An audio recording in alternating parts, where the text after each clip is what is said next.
Salam alaikum. Aujourd'hui, on va parler de la loi des nœuds, qui est la première loi de Kirchhoff. Avant d'écrire la relation de cette loi, tout d'abord, on va voir c'est quoi un nœud. Un nœud est un point de jonction qui relie plus de deux conducteurs parcourus par un courant électrique.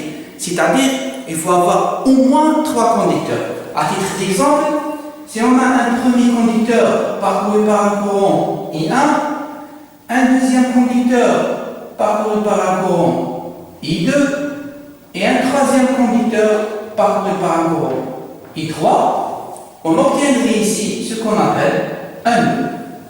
Maintenant, qu'est-ce qu'elle dit, cette loi? La loi dit que la somme des courants entrants à un nœud est égale à la somme des courants sortants du nœud. En appliquant cette loi à notre exemple, on voit bien que I1 et I3 sont des courants entrants et le courant I2 c'est un courant sortant, ce qui permet d'écrire que I1 plus I3, qui sont les deux courants entrants, est égal à I2, qui est le courant sortant.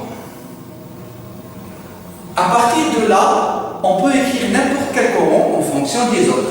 Maintenant, si on veut exprimer cette loi d'une autre manière, on va dire que la somme algébrique de tous les courants qui entrent et qui sortent par un nœud est nulle. En appliquant toujours cette loi à notre exemple, mais cette fois, par convention, on donne un signe plus à un courant entrant et un signe moins à un courant sortant. Ce qui permet d'écrire finalement plus I1 moins I2 plus I3